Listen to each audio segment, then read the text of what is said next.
So this is a walkthrough of Aditya Arya's museum. Aditya, please take over now and please give us a feel of your museum. Okay, can you hear me? Yes, please. Okay, so this is the timeline of photography where it mentions all the major inventions, and we have original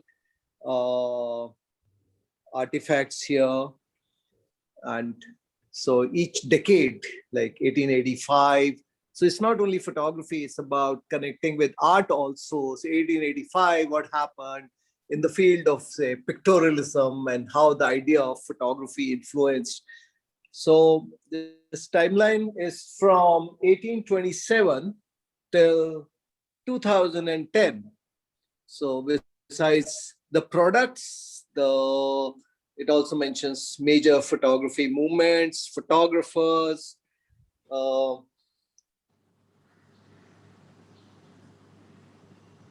Feel free to ask me questions if you wish to.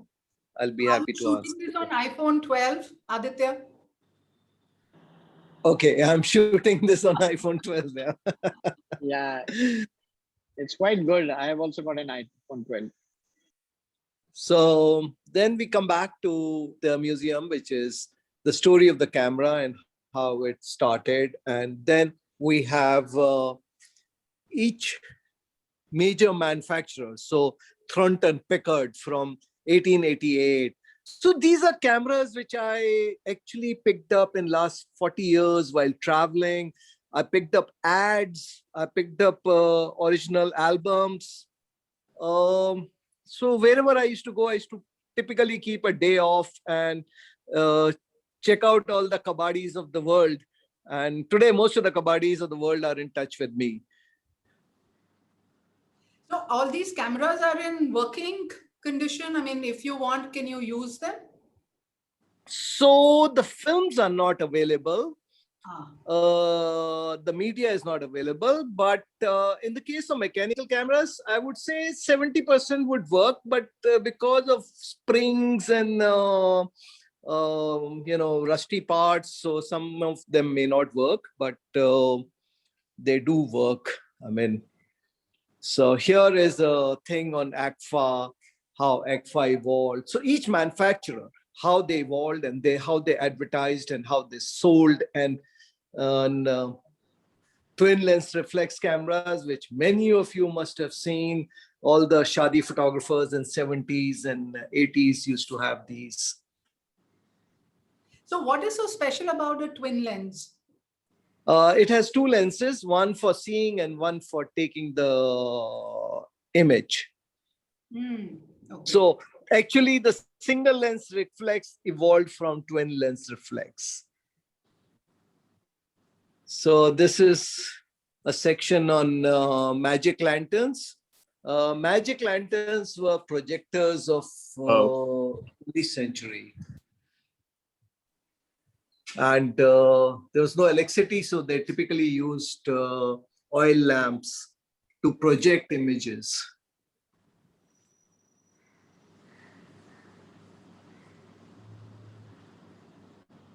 The light meters, the flashes of.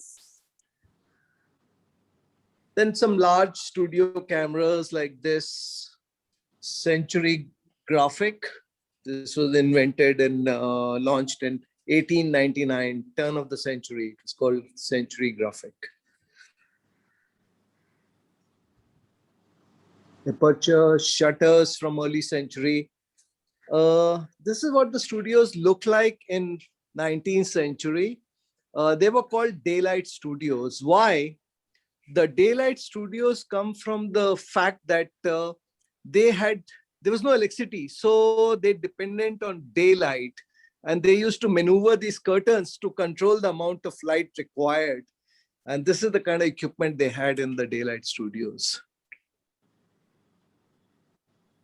This is fascinating.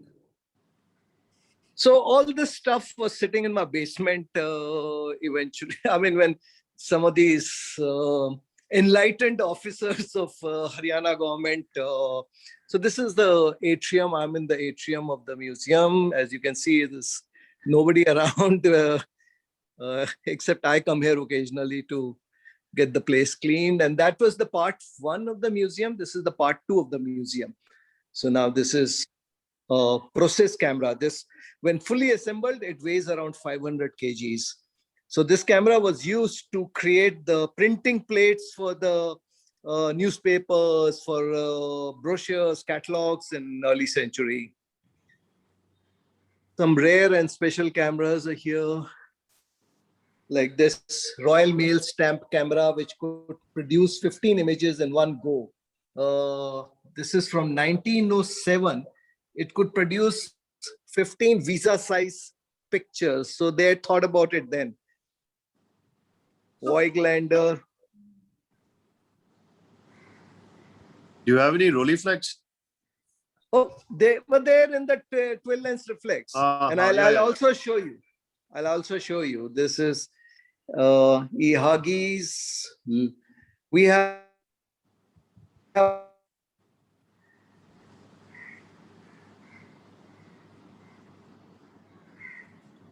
fully mock darkroom to darkroom was happened in the darkroom. Can you hear me? Now, Yeah. I think there was a little bit of issue with the signal. Okay, so now this is the famous K20, the World War II camera, which was used, one of these cameras was used to capture the Hiroshima and Nagasaki image. And so these are the original bags of these cameras.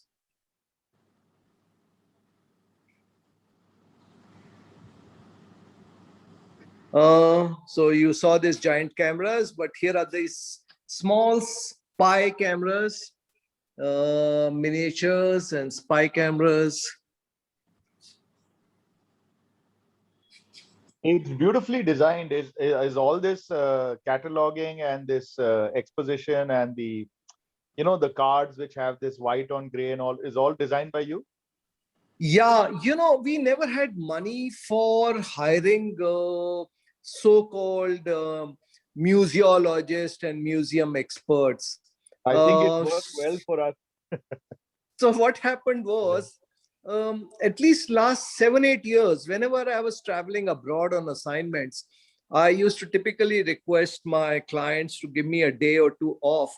So like in Paris, I know each and every museum so well. I documented their lighting. I figured out their fonts and their displays and, what kind of flaws. So I checked out dozens of museums all over Europe and in America and Canada to figure out what I'm going to do with this. Because I made this museum with this entire building, everything is just 10 CR. There was no money, so my whole idea was to the infrastructure and designing and how you're going to display. Everything evolved very organically, trying to the famous Leica cameras. Just thinking of that. Well, it's a hidden gem. I don't think there is a museum in India to match it. Really a labor of love. Yeah, it's just that we are so unfortunately unlucky because of this pandemic. Of course. All our running resources, everything has vanished. I mean, it happened to us 5 months after opening. And I met the commissioner day before yesterday, to figure out how we're going to survive in this. I mean, we have an outstanding bills of close to 40 lakhs to give to people, but we have no funds. To how to take the public spaces like this to the next level. So this is a little fun studio where people come and take pictures. This is our bookshop and where we sell things. Amazing. So I try and run this. I just have a team of 4-5 kids with whom I'm working. So somebody asked me about the Rolleiflex, no? very interesting. So I'll just show you something in the. So this is spread over ground first and second. And first is we have big art galleries, and we have teaching rooms, and here is a chandelier made out of Rolleiflex. Wow, Oh, lovely. that's So tremendous. there are 72 cameras in this. Wow. All working. It's probably the only chandelier made out of cameras in the world. So Eddie, if I may just ask you, how did Yeah. you determine that this camera has taken Hiroshima's photograph? Because it was found in Delhi with some. oh, no. Yeah, I was gonna ask that. I'm not saying this camera is taken. Okay. It was K20. See, they manufactured 1,500 of these cameras. Okay. Sorry, 15,000. Okay. And Oh, so this is the same series. Okay. We don't know. We can't Determine. pinpoint. Right. So we can't pinpoint as to what was which particular camera was.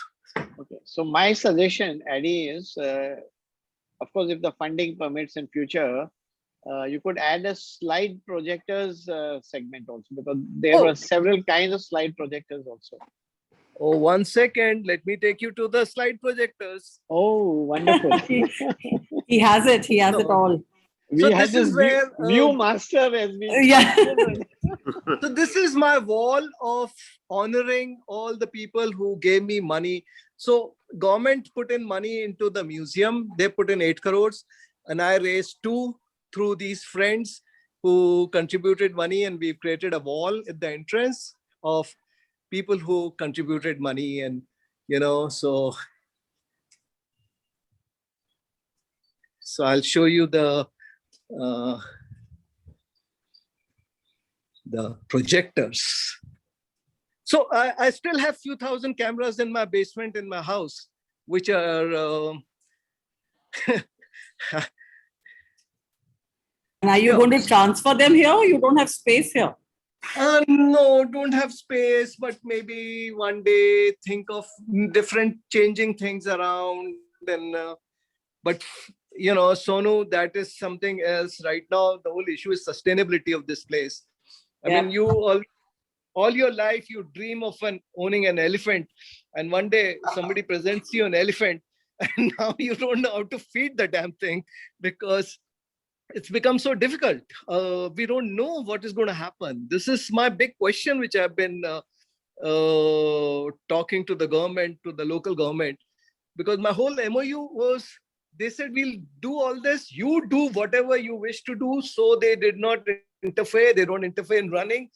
But now this is unprecedented. We don't know where to, under normal circumstances, we would have survived. We would have been running. But now under this, as to what is going to happen now is a big question.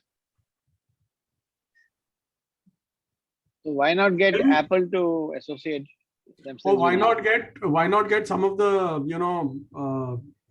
camera manufacturers to kind of, they have a presence in India, give something under the CSR budget or. So one company which has been associated, which has helped us right in the beginning and now continues to do is Zeiss. And recently Fuji also came on board. But sadly, most of these manufacturers have been hit also by the pandemic. Their markets have come down because who's using the cameras these days? The biggest camera market was the event-based photographers. Now there are no events happening. No events happened last year. No events are going to happen this year also. Not the scale they used to happen. So that market is finished. I mean, they're also struggling. I mean, it has to be some other company which has to say, okay, put our name on the museum and we'll support you, because I don't know what is going to happen by June end. Okay, Eddie, think about this. Catch hold of Netflix to create a series called Live Museums. on a daily basis. So they could sort of have some kind of live photographing of the museum itself every day and projecting it. That's interesting. I'll certainly Yeah. check that out. Yeah. Thanks for that. Aditya, I just wanted to congratulate you on what I think is a world-class museum. Okay, Thank we've you been very around. It's just fantastic. Yeah, such a pleasure to see this. Thank you. Thank you very much. This It's, is actually fantastic, and it clearly shows that it's a labor of love. And Aditya, yeah, times are tough right now, but I think we all need to keep the faith that this too shall pass. And I am 100% sure that things are going to revive, and let's talk offline for some ideas about Okay. how we could get sponsorship, corporate sponsorship, philanthropy money to come this way, because you've actually got a piece of history there. So yeah, we could talk offline, and this is being recorded, so we'll wait till it's not recorded and then we'll talk. Yeah. You- No, you Sonu, have- that's a wonderful idea, because I've been reading a lot about venture capitalism and VC funding. I said, what about cultural philanthropy? Why aren't we? I mean, if I could, I could single-handedly create this, and I never had the kind of money which companies could do. With their kind of funding. It's just that you need to have the drive and the passion and say, okay, I'm going to do it. I'm sure somebody could put in 5-10 crores and take over this and run it. It's Can I stop recording if the museum? Yeah. Okay, then I'm